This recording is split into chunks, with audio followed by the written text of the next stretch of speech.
अस्सलाम वालेकुम वरहमतुल्लाहि वबरकातुहू। दोस्तों, आज का ये वाला वीडियो बहुत ही ज़्यादा दिलचस्प है और बहुत ज़्यादा इंटरेस्टिंग होने वाला है। इस वीडियो को आप लोग पूरा आखिर तक ज़रूर देखें, बीच में इसको स्किप मत करें। और एक छोटी सी आपसे गुजारिश ये है, अगर आप चैनल पर नए हैं तो इसको अभी सब्सक्राइब कर लें ताकि आने वाली हर एक वीडियो का नोटिफिकेशन आपको मिलता रहे। चलिए वीडियो शुरू करते हैं डॉक्टर जाकिर नायक के साथ में। इसलिए निवेदन है कि सब हिंदू एक हो जाओ और पत्थर मारने वालों के घर पर बुलडोजर चलवाओ। हम भी बुलडोजर खरीदेंगे और जो राम के काज पे और सनातनीय महात्माओं पर, संतों पर और भारतीय सनातनीय हिंदुओं पर पत्थर चलाएगा, हम बुलडोजर उसके घर पर चलाएंगे। ये भारत सनातनियों का है। सनातनियों के देश में अगर राम की यात्रा पर, रामनवमी पर कोई पत्थर मार दे, बुझदिलो, कायरो जग जाओ। अब सब हिंदू अपने हाथ में हथियार उठा लो और कह दो हम सब हिंदू एक हैं। हम कहीं भी देखते हैं कोई भी धर्म में बेगुनाहों को कोई कातिल करना, जुल्म करना, ये नहीं लिखा। लेकिन हम देखते हैं दुनिया में कहीं भी मुस्लिम हो या हिंदू हो, बेगुनाहों के ऊपर जुल्म करते हैं। वो धर्म के प्रचार पर, जहाँ पर देखिए मुसलमान ज्यादा है तो हिंदू के ऊपर, और हिंदू जहाँ ज्यादा है तो मुसलमान के ऊपर। तो धर्म क्या है और ईश्वर ने, अल्लाह ने क्यों नहीं एक धर्म किया और एक धर्म ग्रंथ नहीं किया? ये मेरा क्वेश्चन है। भाई साहब का बहुत अच्छा सवाल है। भाई साहब का सवाल है कि धर्म के नाम पे कत्ल हो रहा है। जब मुसलमान मेजॉरिटी में तो हिंदू कत्ल होता है, जहाँ हिंदू मेजॉरिटी में तो मुसलमान के ऊपर कत्ल होता है। ऐसा क्यों? खुदा ने एक धर्म क्यों नहीं बनाया? बहुत अच्छा सवाल है। कुरान में लिखा है सूरह अल इमरान में, सूरा नंबर 3 आयत नंबर 19 में, इन्ना दीन इंदल्लाहिल इस्लाम। अल्लाह सुब्हाना व तआला के नजदीक एक ही दीन सही है और वो दीन है इस्लाम। अमन हासिल करना अल्लाह सुब्हाना व तआला के अहकामात के मुताबिक। अल्लाह ने, ईश्वर ने, भगवान ने एक ही धर्म भेजा, लेकिन वक्त गुजरते हुए लोग इसमें तब्दीली लाए। इसीलिए कुरान मजीद में लिखा, अल्लाह ने एक ही दीन भेजा, एक ही धर्म भेजा, वो है अमन हासिल करना अल्लाह सुब्हाना व तआला के अहकामात के मुताबिक। इसे कहते हैं इस्लाम। आप चाहे अरबी में बोलो चाहे इंग्लिश में बोलो, peace acquired by submitting your will to God, that is the only religion. और अल्लाह सुब्हाना व तआला ने हर दौर में पैगंबर भेजे, लेकिन जितने भी पैगंबर आए थे वो सिर्फ अपने वक्त के लिए महदूद थे और अपने लोगों के लिए थे। और जब भी पैगंबर भेजे, जब भी किताब नाजिल हुई, लोगों ने किताब को बदला और उसमें तब्दीली लाए और एक नया मजहब पैदा हो गया, एक नया दीन पैदा हो गया। तो अल्लाह ने एक नई किताब भेजी, नया पैगंबर भेजा, लोगों ने उसके ऊपर अमल किया।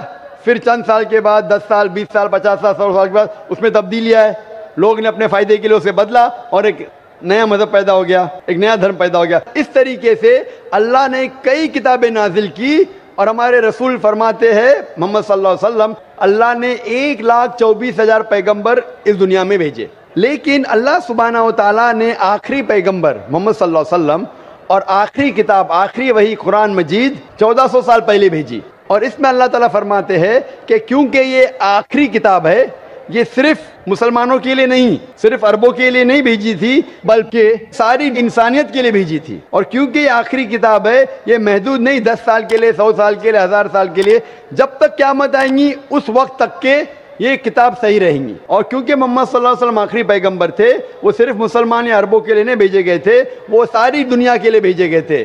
तो आज जो भी इंसान है, चाहे वो हिंदुस्तान में है, चाहे पाकिस्तान में, चाहे सऊदी अरेबिया में, चाहे यूएसए में, चाहे इंग्लैंड में, उसे आखिरी पैगाम अल्लाह का, खुदा का, उसके ऊपर अमल करना चाहिए, वो कुरान और आखिरी पैगंबर मोहम्मद सल्लल्लाहु अलैहि वसल्लम पे अमल करना चाहिए। फिर आपको अमन मिलेंगी और इंशाअल्लाह खून खराबा नहीं रहेगा। मैं मानता हूँ आपकी बात कि अक्सर आप देखते मेजॉरिटी माइनॉरिटी पे जुल्म करता है।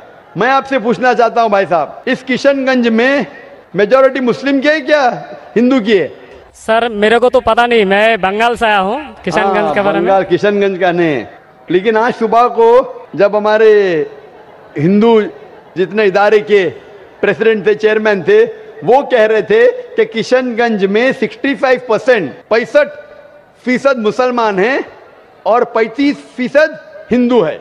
उसके बावजूद इस किशनगंज ये मिसाल है हिंदुस्तान में कि कभी भी हिंदू मुस्लिम का राइट नहीं हुआ।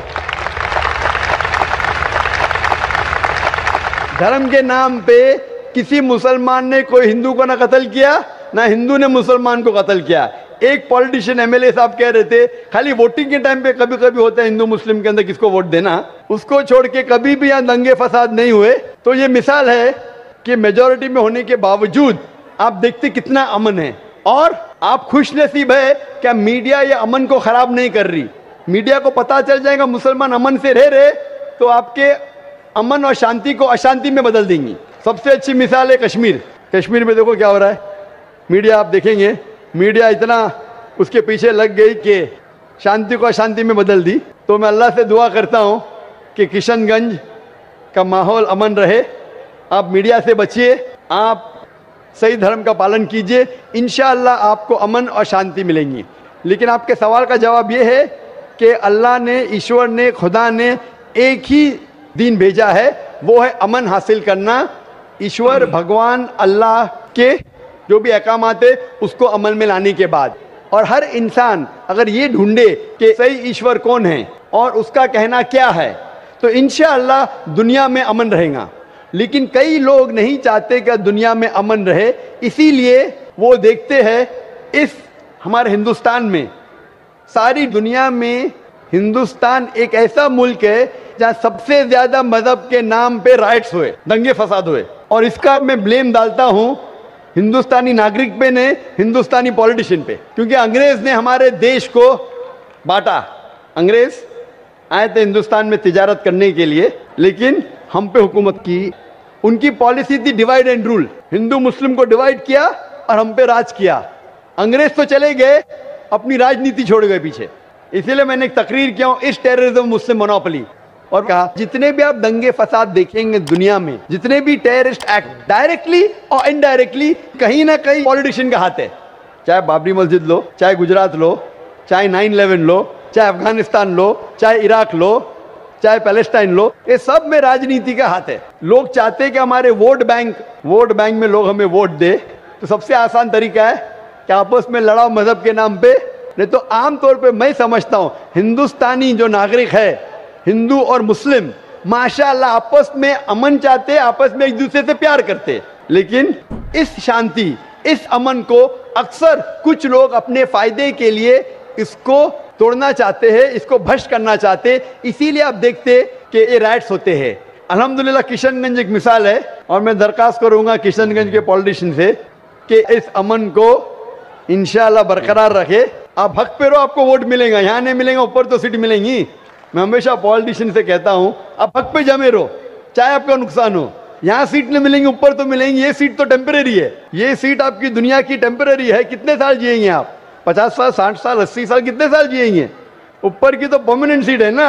ये सीट को छोड़िए, आखिरत की सीट की फिक्र कीजिए। तो इसीलिए जो ईश्वर का पैगाम है, खुदा का पैगाम है, अल्लाह का पैगाम है, हक पे रहिए और हक का साथ दीजिए। चाहे आपको यहाँ सीट मिली का नहीं मिली, आखिरत में तो मिलेंगी और वो हमेशा आपके साथ रहेंगी।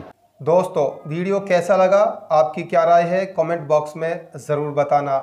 इस वीडियो को ज़्यादा से ज़्यादा लाइक और शेयर ज़रूर करना। अगर आप चैनल पर नए हैं तो इसको अभी सब्सक्राइब कर लें, ताकि आने वाली हर एक वीडियो का नोटिफिकेशन आपको मिलता रहे। अस्सलाम वालेकुम वरहमतुल्लाहि वबरकातुहू।